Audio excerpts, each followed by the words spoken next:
It's time to engage, educate, and empower with Tracey Maxfield. Hello again, everybody, and welcome to another edition of Engage, Educate, and Empower, the podcast which aims to highlight the social issues, life challenges, and day-to-day problems our children, teenagers, and young adults are dealing with globally. Now, as you're very well aware, it is a very challenging and stressful time for everyone as we're now dealing with the COVID-19 pandemic. I want to take a very quick moment to remind everyone that as we practice social distancing and either mandatory or voluntary self-isolation, that we need to remember not to forget our kids. Recent reports on the news have indicated, sadly, that not only has domestic violence increased during this time, but also child abuse. Cyberbullying is now an absolute epidemic. So just because your kids are not in school, sadly, bullying is continuing in the form of cyberbullying. And then when out in society, unfortunately, we are seeing that many kids of Asian descent are being targeted. I urge you, as counselors, parents, teachers, guardians, family members, siblings, neighbors, or just as an adult, to please look out for kids in your apartment complex, in your street, in your neighborhood. If you see something, if you hear something, please report it. There are hotlines to report child abuse and neglect. Alternatively, reach out. Follow up with do a drop-by visit, maintain social distance, check if they need anything, is everything okay? Maybe send a text, make a phone call, connect via social media. But if you notice that maybe the kids that were in the house are now not around at all and don't even seem like they're at home, or if you see or hear things that indicate that maybe life is not so good and there are constant disruptions, then please do follow up and report it. So today I have a very special guest who has lived through life's trials and tribulations and truly knows what homelessness and hardship is like. Je'net Kreitner is a best-selling author, CEO, and founder of Grandmother's House of Hope, as well as several other incredible outreach programs.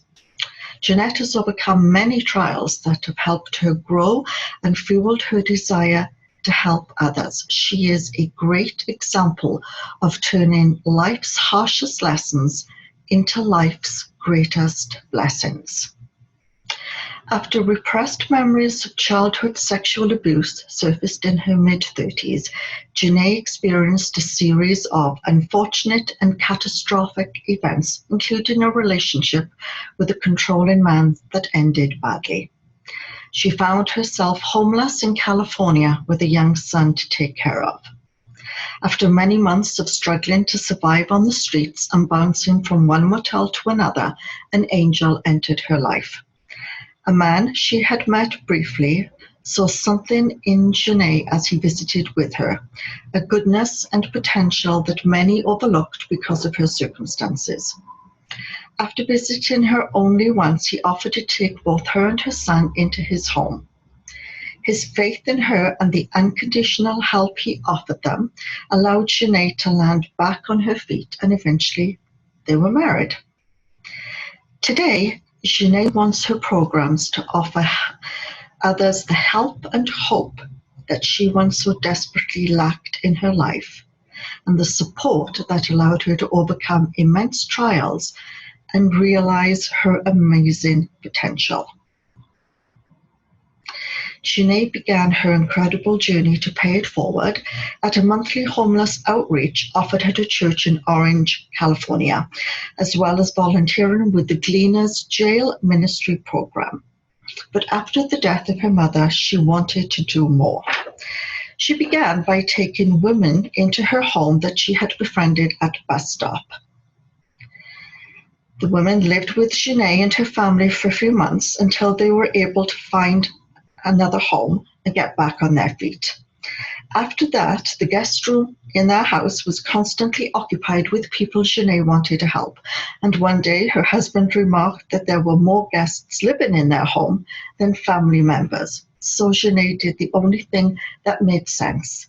She, her husband, and son moved out of the house and turned it into the very first shelter in 2004. It was then that Grandmother's House of Hope was founded as an effort to give back to a community that aided Je'net in rebuilding her life after she was homeless in 1991. Je'net has also created the Nana's Kids program, which is a weekend food program which provides meals to children living in motels when the free meals at school are unavailable. And she also started the Hope Works. It's an education and enrichment center, which is an after-school program for high-risk kids in low-income neighborhoods. This program keeps children off the streets and out of gangs. Today, Je'net is considered a hero by the thousands of people whose lives she has blessed and is honored for her wonderful work. She has received a recent award, the prestigious Spirit Summit in Los Angeles.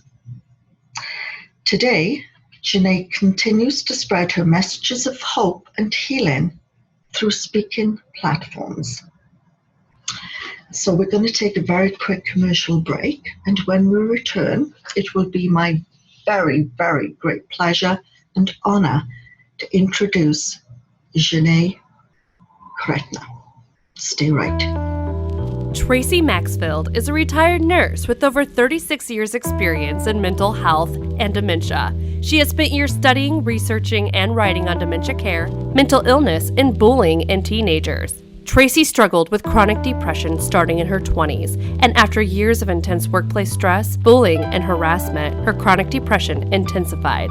Tracey wrote her book, Escaping the Rabbit Hole: My Journey Through Depression, as a way not to only relieve her stress and anxiety, but to help her friends and family better understand depression. The book became an international guide for mental health awareness, allowing Tracey to focus her attention on helping children, teenagers, and their parents work through mental health issues and bullying. She travels all over the world to meet with schools, mental health advocates, and experts in the mental health fields. She also offers online courses to help children, teenagers, and their parents work through issues, bringing families closer and to bring awareness to bullying in society. For more information on Tracey, her mission, the show, Tracey's book, and offered courses, visit TraceyMaxfield.com. You can see the latest news on mental health, upcoming guests on the podcast, read Tracey's blogs and articles, and more. Plus, follow Tracey all over social media on Facebook, Twitter, Instagram, and YouTube to watch the podcasts. See her daily messages and motivation and learn about each podcast guest and experts. Plus, while you're on the website at TraceyMaxfield.com, be sure to sign up for the free monthly newsletter. Follow Tracey with her upcoming events, interviews, seasonal tips, and the latest articles discussing important mental health topics and issues. And when you subscribe, you'll get a free copy of Tracey's booklet, Why Our Kids Are Suffering and How We Can Help Them. Just go to TraceyMaxfield.com. Tracey is committed to bringing parents and their children closer, to battle bullying and bring awareness to the mental health of children. That's why Tracey is offering her online courses to any adults, parents, children, and teenagers struggling during those hard times. Sign up for the course at TraceyMaxfield.com. You'll receive 8 full modules, over 12 videos, resources, and support discussing mental health, mood disorders, eating disorders, behavioral disorders, social media, drugs, suicide, risks and signs, and much, much more. Plus, you'll get access to Tracey's private Facebook group for individuals going through the same thing you are. Connect with others and share ideas, support, and motivation with Tracey helping along the way. Tracey's online courses is now for a limited time available for only $158. See all information online at traceymaxfield.com, where a brighter future is possible.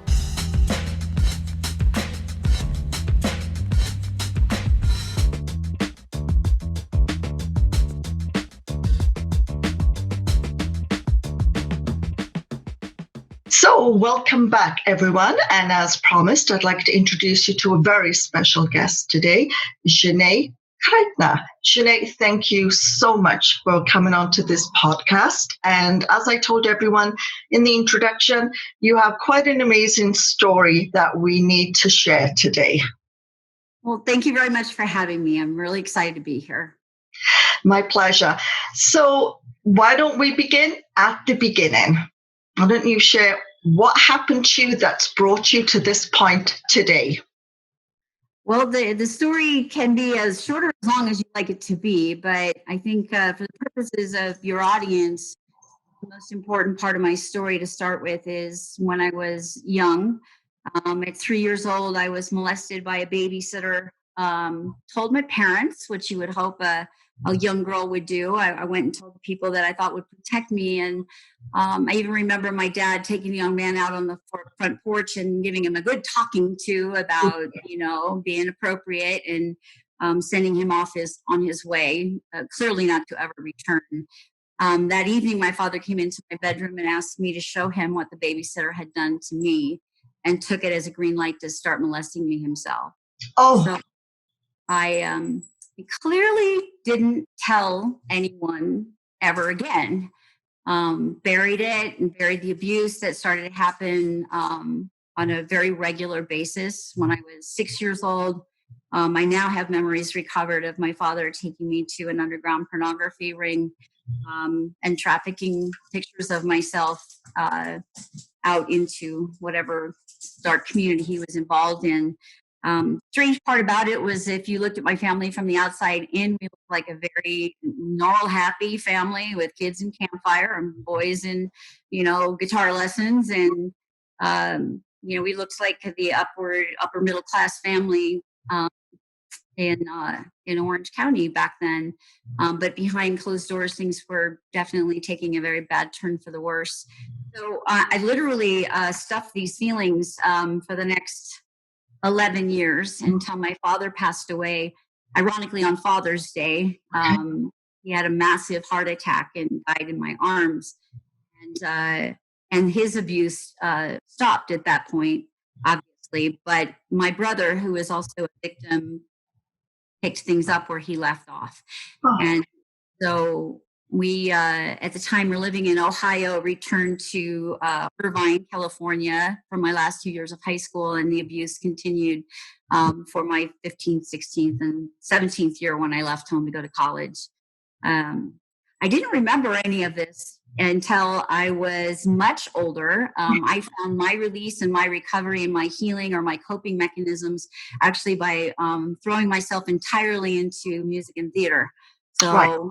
I used to sing. I went to college on an opera scholarship, double majored in music or theater, and got my equity card with the American Conservatory Theater, and found it very, I found a huge release in being somebody else. Right. Yes. I could throw myself into that. It was always very uncomfortable being my own person. So if I was, for instance, if I was singing a song that was in a show and I had a character, that really resonated with me. But singing a song that had to tap into my own personal feelings was much more difficult. So time went on. I had a pretty successful career in the entertainment industry. Doing musical theater, my love. And when I was 34 years old and I had a 3-year-old son, I did a show called Homeless, a street opera. Again, kind of an ironic twist, because I played a woman who was she was 9 months pregnant, a heroin addict, and homeless. And when I was playing the part, nothing other really connected to me, but the story of her past and my past were very connected. So she had grown up in a similar situation, although socioeconomically very different. And her mother had not protected her from her father. And these things were lighting up like in a really very similar way, but still not resonating with me until the show closed. A family member took me out for breakfast and told me what it had brought up for him. And it was like that acting in a movie where memories start falling into place and you realize that things that you had just kind of tucked away were highly inappropriate. Okay. Completely fell apart. So within 3 years, I was homeless on the street myself with my then 6-year-old son on January 24th, 1994. I spent the night in a phone booth with my then 6-year-old son. And it was right after the Northridge earthquake and didn't have a penny I had $20 in my pocket and 2 suitcases. Oh my goodness. Rollers in those days. Yeah. Yeah. So my life story is about coming back from that. It's about finding a spiritual awakening and a purpose for my life. So now my goal in life and my mission in life is to run the nonprofit charity that my husband and I founded called Grandma's House of Hope, where we help people get back on their feet from a homeless situation and address hunger issues for youth. Awesome. So your son, obviously, that must have been a very, very difficult time for him trying to make sense of what was happening. As the years progressed, how did he handle it when he became a teenager? How was he doing? By the time I was a teenager, I knew that.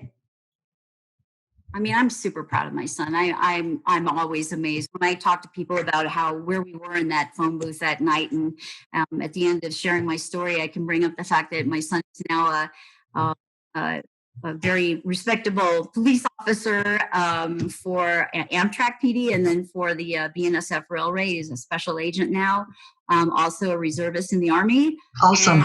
And he plays a pretty kick-ass bagpipe. Good. Love it. He was able to compete in Scotland when he was 18 years old and placed 4th in the world. That's but the journey there was not easy for him. And, there were many times when I noticed, he would go out into the front yard and he would just thrash around with heavy metal music in his ears and just, I could see the aggression just wanting to leave his body. He was a black belt in Taekwondo at, I think, 16. One of those kids where you actually could hear the wind whip when he moved. Right now he's learning how to dance the shag. Sweet. Yeah, an exceptional young man. I'm very proud of him.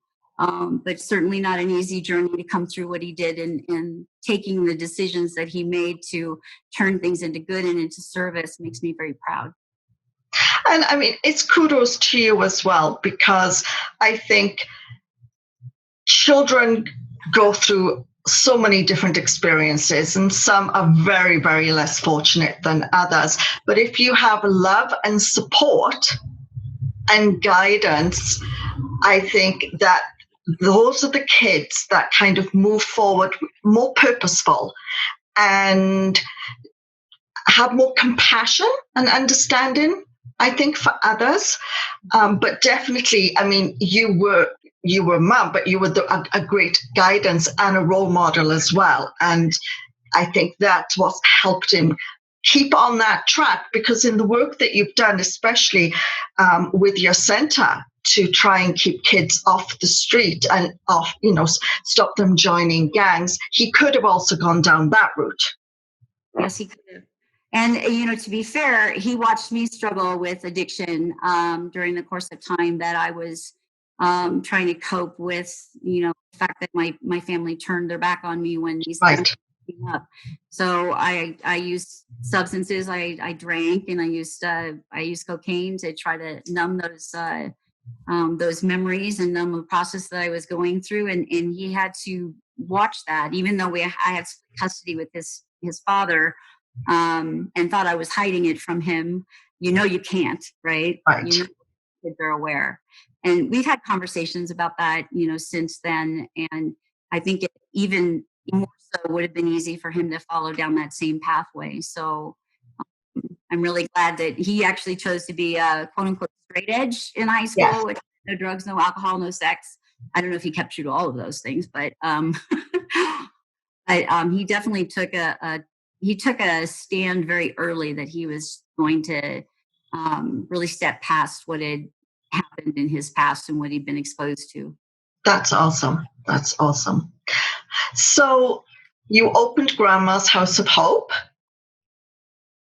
Yes, we did. Yes, which is just amazing. And that's, as I said, after hearing your story on another podcast, that's why I felt, okay, this is so relevant and needs to be shared.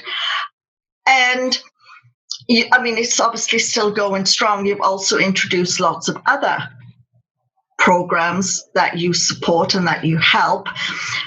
What prompted you to do the program for the kids, especially who are in low-income families and we consider high risk?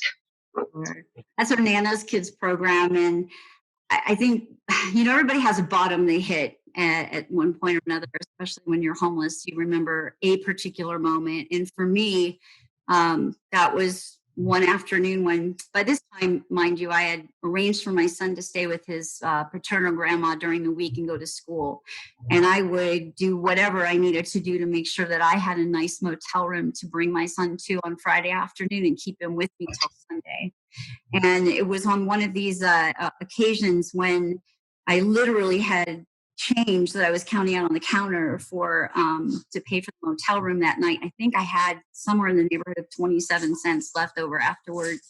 And we walked out of the motel office with a key to the room into the parking lot, which was adjacent to a Carl's Jr. And we could smell those hamburgers cooking from across the parking lot. And he looked at me and I knew what he wanted. And I need to buy him a 99-cent hamburger. I will never forget that. We went to a room, you go to a motel room and they don't stock it for you. Your cabinets don't have food in it. You're lucky if there's, water you can drink in the room. And I certainly wasn't staying at lush motels with my son. So I will never forget that moment of being a parent and not being able to feed a hungry child. So when we got back on our feet, a little family project that we put together was to put 10 bags of food together as a family. And we would take them over to the local motel near our home and we drop them off on a weekly basis, 10 bags to the property manager. And he would make sure that it got out to any family that looked like it was in need. And that really stuck. That stuck. So when we started Grandma's House of Hope, we expanded. We now are serving, we served our 3 millionth meal a year ago. Wow. Kids and families living in motels. And our specific criteria is that they're on the free lunch program at school. They rely almost entirely on the school cafeteria as their primary source of food, and therefore go hungry from Friday until Monday morning. So our program was originally meant to bridge that gap, and also for holiday breaks when the school cafeteria wasn't available. Currently, in this climate with COVID, we were serving around in the neighborhood of 175 bags a month for Nana's Kids right now, each of them containing enough food for 28 meals. And all of our program sites have begged us to increase our distribution because there's such a need for it. In our area, you have to go to the school with your children every day to get your breakfast and lunch. And for so many reasons, our kids who get bused to school, their families aren't going to do that for a breakfast and a lunch and then have to come back the next day for a breakfast and a lunch. So we're piggybacking with that program, showing up on the Thursday or Friday, and we're giving them enough food to supplement all of that through the weekend and through the coming week. So we went from 375 bags last month to a planned 1,495 bags with over 22,000 additional meals this month. Small grant to cover the first month of the service, but we obviously don't want to start and then have to stop. And yes. And additional challenges we're facing as the food bank, where we normally get a lot of our food for this program, all the foods in your stores are off the shelves. They're not donating food that is close to their best if used by date to the food bank. They're selling everything they have. So the food bank is getting kind of food donations. So we have to kick it up and start buying wholesale. And then we have to overcome the obstacle of, a limit of 2 boxes of oatmeal to any one customer. So we have a lot of challenges ahead of us. We're working with a lot of different partners. And of course, we need support to continue to keep this program moving forward. But it's so critical with everything else that a family is managing, including a lot of parents who have been laid off of jobs that they can't return to. And not being able to really teach their children at home, not having the skills to be able to do the homeschooling. You can imagine that the family dynamic is getting heightened, and we're going to start seeing more domestic violence calls and that kind of thing. So we want to take off that weight of a hungry child, their mom, making her, just heightening that whole, emotional stress in the family unit. No, absolutely. And it's interesting that you said that when I recorded my intro before I started reading out your bio, I actually said to the audience that with the pandemic and the self-isolation, whether it's mandatory or voluntary, the number of domestic violence cases and child abuse are rapidly increasing. And as members of a community, we really need to start looking out for those people and for the kids. And if you hear something or you see something, or just go and check on them. Because, we've seen already in one state, there's been 5 children in just under 2 weeks deceased due to abuse in the home. And we know it's a stressful time for lots of people. And everyone has different ways of handling these challenges, and sometimes they resort to not so nice ways, and our children are the ones that end up ultimately paying the price. So with this present pandemic we're not seeing any end in sight right now. Is your health center still open for the high-risk kids that are from the low-income families? Sure. In addition to our Nana's Kids program and obviously our shelter program for people who are experiencing homelessness, we have a center called HopeWorks Education and Enrichment Center, and it is actually on site at a low-income Section 8 housing complex where we have 2,500 square feet, and we get to offer the families, after-school programming, adult education, early childhood development, and so on. And sadly, because of the 14-day and now extended 30-day stay-at-home orders by the governor, we're not allowed to bring the children to interact into the club after school. We are able to facilitate referrals and help for the families. We're certainly doing a lot in the way of food, not only from our Nana's Kids program, but we work with Bracken's Kitchen and the Anaheim White House to provide hot pasta and meals to our families as well. The computer lab is open for families for the adults in the family to come in and utilize. So we've started to develop our own kind of homeschooling project because, again, many of our kids don't have that support at home, and there's second language barriers and so on.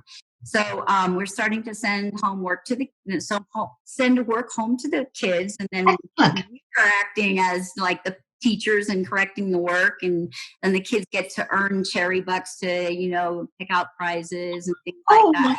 I love it. Absolutely love it. That is awesome. We've had to get creative. Yes, we do. We have to think outside the box.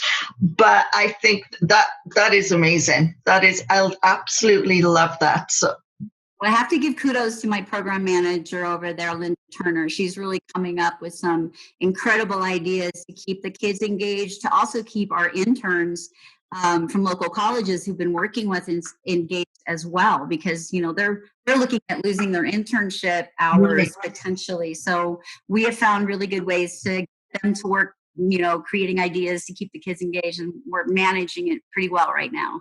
That's super. Not having them all with us and yelling and running around all over the place, but we're doing the best we can. No, because I mean, this is the time when we need love and connection and validation and to know we're not alone. And it's tough when there are restrictions put in how many can meet. And then the 6-foot social distancing, we are starting to learn a whole new communication method. Yeah. And, it's going to take some time to adjust to that. So I'm such a hugger. So this is brutal to me. Well, and it's interesting. I've just recently retired, but I was a nurse for 37 years.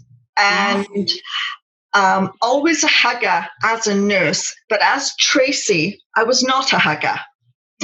And then after I fell down the rabbit hole and had my acute depressive episode and suicide and went through that healing process and wrote the book, which brought me to the work that I'm doing now, I think it was because I was in that dark place, isolated for so long, that when I emerged, I became a hugger. And people that have known me always, now I automatically reach out and hug. And I know the power of touch. As a nurse, that was very important. But now, and they're just looking at me going, oh, that's not you. That was never you. And I'm like, no, it is. And from your own personal experience of life on the street, and, then dealing with those repressed memories. After you've gone through something which really takes you almost to the pits of hell, and then you claw and fight your way back out, you emerge very differently. And I think the majority of us, I would like to say, emerge as better people, changed but more purposeful. I mean, you absolutely. And human connection and that emotion connection definitely plays a significant part. So yes, it is. It's very difficult with me. I keep forgetting myself because I want to go, and then there's this little voice that says 6 foot, 6 foot, 6 foot. Right. And for me, I've always, our mission at Grandma's House of Hope is to empower the invisible. And I felt very strongly from the very beginning at Grandma's House, because when I was homeless, I felt like people couldn't see me. And, right. and more than that, they didn't want to take the time to understand the complexity of what was going on with me. It was, like I had a lot of people, family, friends, whatever, that just kind of would look at me and say, that happened a long time ago. Why can't you just get over it? And it's like, you don't get it. It's all like happening for the first time right now. Like I just had to say, and I felt like nobody really could see me. So at Grandma's House, I made it a personal project, pet project, to know everybody's name in the program. So I think I did well until we prepped over 115 clients. So going to the house meetings every week, it would be a moment where I would go up to that woman or that man, and I'd look them in the eyes and I called them by name and give them a hug. And I could see it click every time. Oh, saying, well, Je'net knows my name now. Like she sees me, so losing now, we're going to be at 190 beds with 17 different shelter sites this year. And I just don't have the ability anymore to remember everyone's name. And I miss that a little bit, but I've tried to instill that in my staff so that they can continue that practice. And it is. And I mean, the same thing applies with children and teenagers. And, when we're doing the podcast and we're talking about all different aspects of life for them and what they deal with, is that they need to be included. And as you said, no one wanted to take the time to get to know you or to hear your story, because we all have a story. And the same is true with kids. We know mental illness has increased, bullying has increased, drug addiction, suicide. I mean, it's an epidemic right now, and we're losing our kids. And you need to listen to them. You need, I think always when a child or a teenager has something to say, then we need to take that time to listen to them, because most of the time they don't want to say anything. It's like, yeah, I'm fine, leave me alone, whatever. And then when they have something they want to share or ask an opinion or are just confused about, if we invalidate that and just dismiss it, but I don't think a lot of adults understand the implications, because then it immediately devalues the kid, the child, the teenager, that they're not worthy of even having that kind of conversation. But also it gives them the sense that I'm too busy, I have more important things. Your issue really isn't that important, and just move on, it'll be fine. And then when it comes to something maybe a day or weeks down the road, they're reluctant to even open up because they're afraid they're going to get that door closed. Mm-hmm. And I mean, as adults, sometimes we can have that stronger voice of saying, oh, listen to me, I have something to say. When a child or a teenager does that, then they're seen as a tantrum or attention seeking or acting out. And, always say in the podcast to adults, to parents, whatever the relation of this child or teenager is to you, listen to what they have to say. It's the greatest gift that you can give them is your time. And to listen to them and be non-judgmental and just listen to what they have to say. Because lots of times you don't even have to figure out the problem for them. They can figure it out if you listen to them and kind of give them a little bit of guidance. So I think it's important when you stress, like, yeah, no one was listening to you and you had the voice. And so we do. And it's very sad that today it's the same thing. Homelessness is increasing. I mean, and the fact that kids are starving, it just breaks my heart, because I believe everyone is entitled to a roof over their head and a full belly every single day. When in your grandma's house of hope, you have women, now you've introduced men, which is great. Obviously, they're coming with families, yes? Actually, no. Our program for individual homeless experiencing homelessness. That being said, we our real focus is to try to sit in the gaps where there are no other services. So we take clients that have difficulty accessing or aren't qualified for other programs.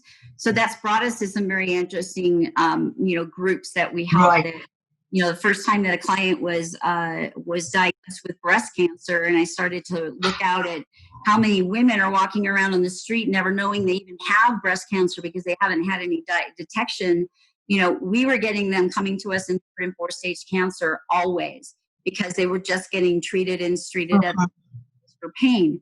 So we started a program called the Healing House that worked entirely for women who had terminal illnesses or cancer or debilitating illnesses that they needed to focus on getting healed physically first before they could move into the rest of their program of trying to get permanently housed, to getting a job and back on their feet, one thing before the other. And at the time, there were no programs that existed where you didn't have to come in and your first order of business was getting a job. And if you didn't have a job, you couldn't stay. Additionally, we work with women who are in the last trimester of pregnancy who can't get into a shelter program because they haven't been able to follow the pregnancy for the first 2 trimesters. And then they can have their babies with us, and they can also join our program if the children are under 6 months old. Okay. But in that situation, we are always trying to look for a family program so that the program that they go to has services for the children. So we do a lot of reunification work, because if you are trying to get into a family program and you don't have your children 51% of the time, you can't get into the family program. Yes. You have to start somewhere, and you have to be living somewhere where your children can visit and where they can eventually do the overnights and the weekends that get them to that place where mom can take over the 51%. So we do that. I really love to watch that process. I'm a foster parent myself. My husband and I are involved in a really specific foster care program called TIFCO. It's Treatment Foster Care Oregon is where it originated, and it's all about positive reinforcement models and getting the kids turned around and kind of not looking at what they might be doing wrong, for focusing entirely on everything they're doing right. And they have a wraparound team that's amazing. But all the kids we've worked with have been extremely traumatized in one way or another. So on my end, it's nice for me to share with the ladies in our program who sometimes look at foster parents as the bad guys or threatened, by that situation and whatnot. My husband and I got into this specifically to say, we're not looking to adopt anybody. We don't want to keep your kids. We want to see you get back with your kids. Right. So when they hear that, I've had a couple of my clients, I've definitely say, you foster my children. And I was like, it doesn't really work that way, but but I think it's good for them to see that, a good role model on the other side of somebody who's invested in really trying to get the family unit back together, if that's the appropriate thing to do. I agree. And that's absolutely awesome because, kids need role models. They need love. They need support. They need building blocks so they can, learn to develop their own coping strategies and how to navigate the world out there, because we've got a cruel world out. And if they're of a different culture, or if they're of a very low income, poor family, then they have even more challenges to come up against. So, kudos to you. I just absolutely love everything that you're doing. Now, before we wrap up, I actually can see your book behind me on the bookshelf. Is that right? So that'll be awesome. Bring it up so we can see. Resurrecting Hope, Overcoming the Invisible Violence of Child Abuse. Awesome. And so obviously it is your life story. It is. Yes. So I think guidance time now. So if there's someone watching this that, is homeless or soon to be, or knows someone on the street that they may pass every single day, and they're thinking, why is she out there, or why is he out there? What is their story? What would you ask them to do? What would you encourage them to do? I honestly feel like you need to follow your own heart and your instincts. And I know, people take hard stands, like I won't give a homeless person any money.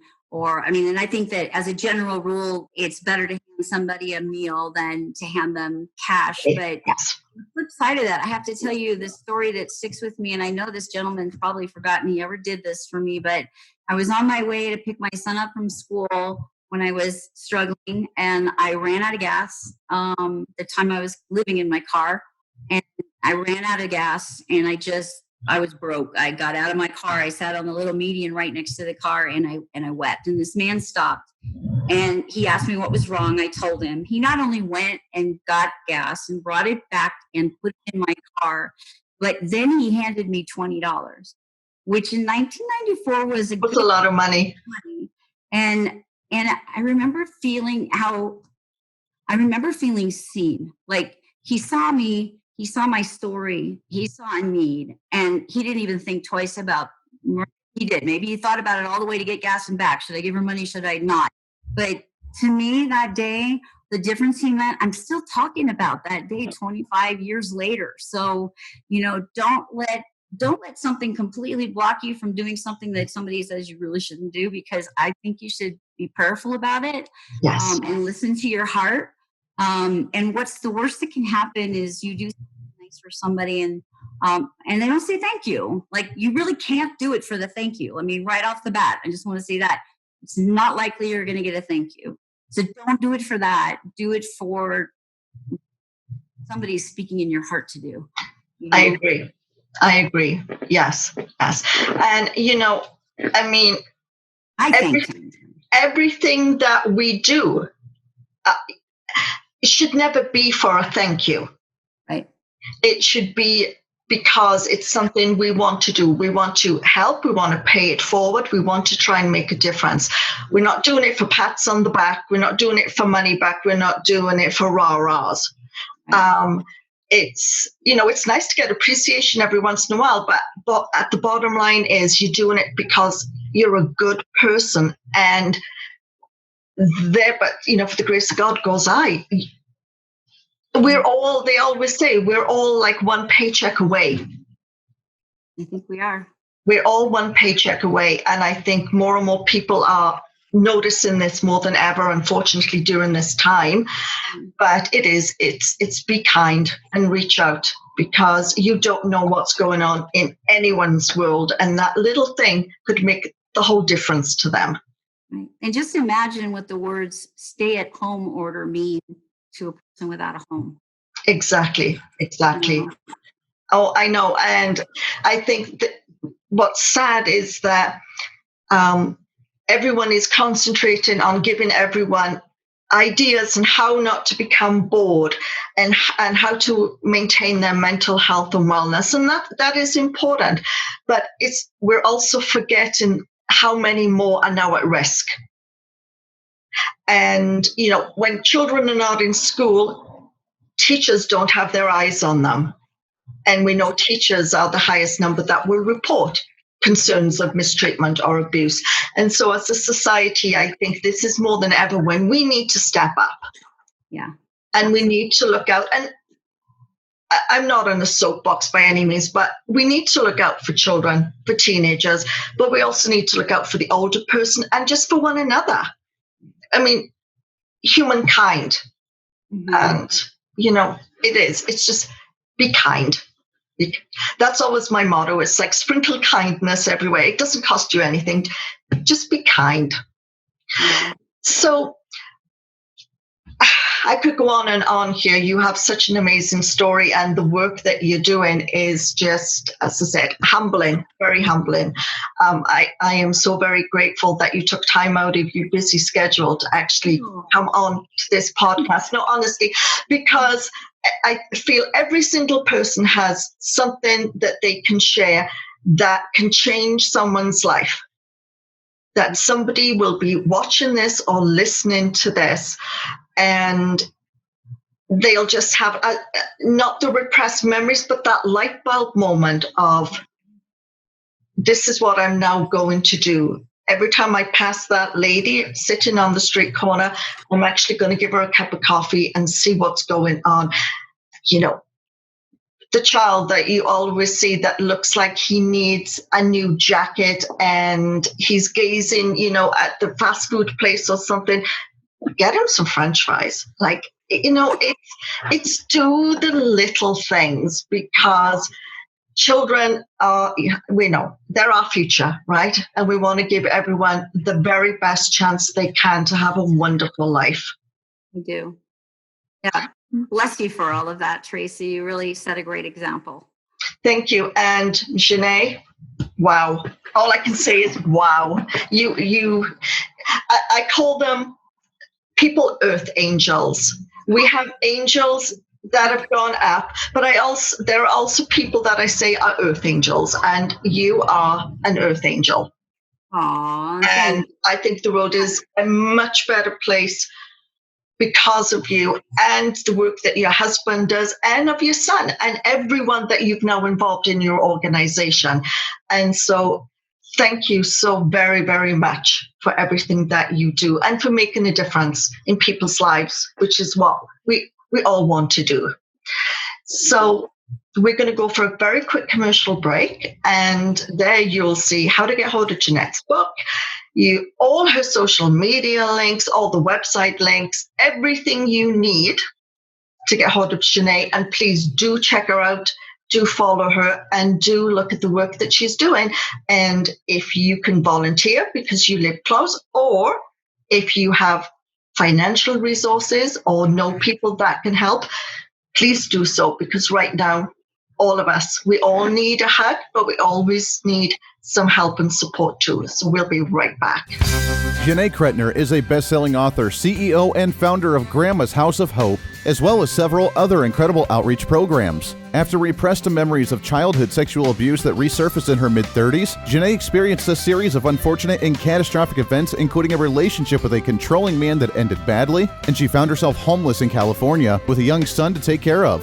After getting back on her feet and her incredible journey, she decided to pay it forward at a monthly homeless outreach offered at her church in Orange, California, as well as volunteering with the Gleaners Jail Ministry program, but decided she needed to do more. That's when she founded the Grandma's House of Hope as an effort to give back to a community that aided her in rebuilding her life after she was homeless. The purpose is to empower the invisible. She also founded the Healing House program for homeless women with cancer. Today, Je'net is considered a hero by thousands of people. Make sure to check out her website at grandmashouseofhope.org, on Facebook and Instagram at Grandma's House of Hope, and find her on LinkedIn.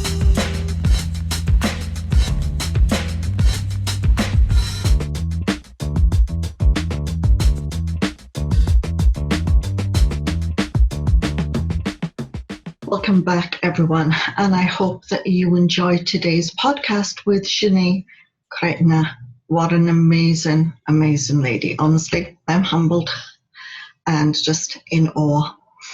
And that's just the difference that one person can make. So imagine the difference we all can make in the world around us, especially to help our children and teenagers everywhere. So in closing, I'd like to thank you again for joining me for another episode of Engage, Educate and Empower. And we'll be back again, same time, same place next Thursday with another amazing guest.